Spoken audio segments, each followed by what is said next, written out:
네, 안녕하십니까, 대장간입니다. 오늘은 CB400SF E클러치 모델에 대해서 얘기를 해보겠습니다. 자, 일본 모터쇼에서 CB400이 공개가 됐는데 그 예전에 CB500 관련해서 영상을 만든 게 있었죠. 중국 우양 혼다에서 CB500SF를 공개한 적이 있었는데 일본 모터쇼에서는 이 CB400을 공개를 했습니다. 100cc 차이밖에 안 나는데 왜 일본은 CB400을 공개를 하고 중국은 CB500을 공개를 했을까? 만약에 이 CB400이 일본에서 생산이 되는 모델이다 이러면은 이 CB400SF는 평생 소장각이 되는 겁니다.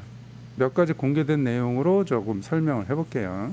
CB500이 나왔는데 왜 CB400을 또 공개를 했을까? 제가 볼 때는 요거는 일본에서 생산될 가능성이 좀 높아요. 만약에 요게 이제 일본에서 생산이 된다고 하면 이제 평생 소장각이다 이렇게 설명을 드렸는데 아직까지는 엔진 제조 기술은 일본이 좋습니다. 600R 엔진 실린더에 문제가 생겨서 이제 리콜을 한다고 하는데 600R 같은 경우는 조금 특이한 케이스고 실린더 호닝을 담당하는 그 구역에서 기계 세팅을 잘못했든가 기계 관리를 좀 소홀히 했든가 그 기술자가 잘못했든가 뭐 어쨌거나 600R 문제가 이제 터졌기 때문에 예전보다는 조금 더 빡세게 관리가 들어갈 것 같아요. 600R에서 미리 터졌기 때문에 이 CB400은 걱정 안 해도 된다.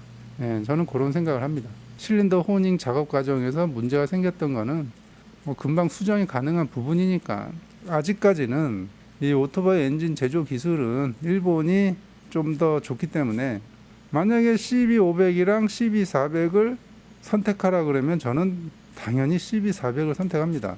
CB400의 선택 기준은 일본에서 생산됐을 때의 얘기예요.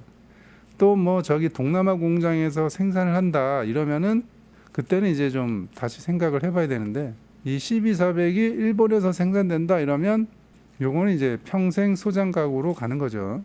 몇 가지 공개된 내용을 좀 설명을 드리면 CB400을 예전에 타셨던 분들은 잘 아시겠지만 VTEC 기술이 적용이 됐느냐 안 됐느냐 이런 것도 좀 궁금해 하시는 것 같은데 VTEC은 적용이 안 됐습니다.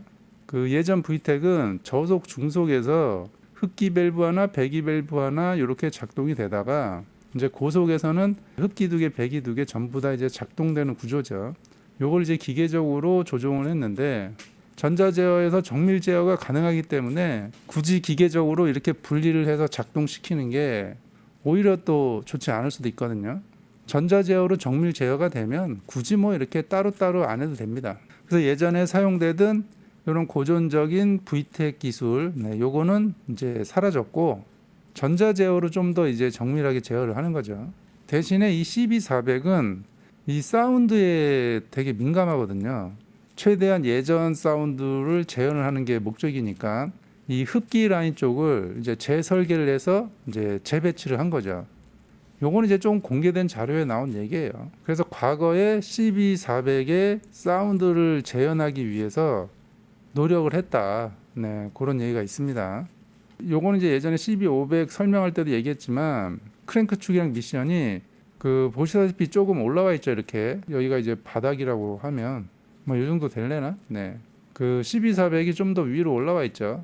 구형과 신형은 또 이런 차이가 있다. 이렇게 보시면 되고 자 앞모습 옆모습 딱 제가 좋아하는 스타일입니다. 딱 보면 그냥 아저씨 스타일 아니에요 이거? 아저씨 스타일 그냥 편하게 여기저기 타고 다니기 좋은. 그리고 이제 나이가 드니까 오토바이가 크고 무겁고 이러면 좀 불편해요. 젊었을 때처럼 뭐 여기저기 싸돌아다닐 것도 아니고 그럴 힘도 없고 그러니까 가볍게 관리하면서 타고 다니기에 딱 좋은, 그리고 뭐 도로에 나가서도 출력 토크 안 밀리고, 그 디자인도 그냥 편안한 디자인. 네, 눈이 편안하잖아요. 뭐 튀는 데가 없으니까. 저는 이런 걸 좋아합니다. 그리고 요거는 이제 앞모습, 요거는 뒷모습. 네, 딱 보면 그냥 딱 필요한 것만 있는 느낌 들지 않아요? 여기저기에 뭐 이렇게 덕지덕지 발라놓은 느낌이 아니고 그냥 딱 필요한 것만 있는 거. 네, 심플하고 단순하고 딱 마음에 듭니다. 자, 앞구다리를 보면 도립식 포크에다가 더블 디스크에 4P짜리 레디알 갤리퍼, 네, 복동식 갤리퍼가 달렸죠. 니신께 아주 이뻐요. 네, 아 이쁩니다. 더블 디스크에 복동식이면 뭐 브레이크는 뭐 끝났죠. 참고로 얘가 무게가 10kg나 감량이 됐대요. 무게가 10kg나 더 가벼워졌다고 하니까 더 좋죠. 그러면 네, 관리하기도 편하고. 자, 뒤쪽을 보면 그냥 심플합니다. 특별하게 언급할 게 없어요. 딱 단순합니다. 그리고 예, 모노 링크 쇼버로 돼 있고 마음에 들어요. 네. 이 CB650에 이제 이 클러치가 달려서 나오잖아요. 이 CB650의 이 클러치랑 CB400의 이 클러치는 조금 달라요. 자, 이게 뭐냐면, 자, CB650은 기존에 있는 모델에다가 이 클러치를 이렇게 부착한 거잖아요. 이 하드웨어가 완성되어 있는 상태에서 이 클러치를 부착을 했기 때문에 이 클러치가 옆으로 조금 이렇게 튀어나와 있다고요. 자, 보시면 이렇게 보면 여기가 튀어나와 있죠. 네, 여기가 이렇게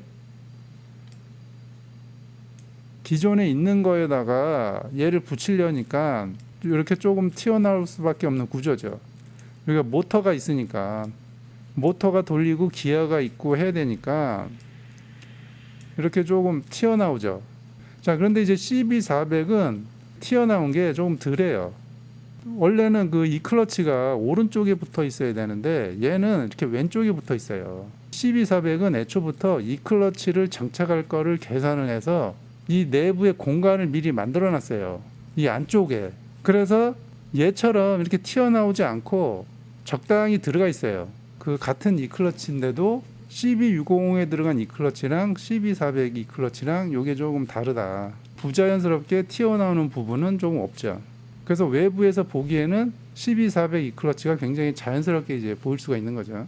살짝 공개된 내용으로 CB400에 대한 얘기를 해봤는데 CB400이 일본 생산이면 네, 요거는 평생 소장각입니다. 네. 과거의 사운드를 얼만큼 재현을 하느냐 평가가 이제 갈릴 거다. 그러니까 이 혼다에서도 그거를 알기 때문에 사운드에 집중했다고 이런 이제 얘기가 있는 거예요. 그래서 흡기 라인도 재설계하고 재배치하고 막 이런 거. CB400이 일본 생산에서 수입이 된다. 네, 그러면 얘는 평생 소장각이다. 네. 디자인이 단순할수록 오래 갑니다.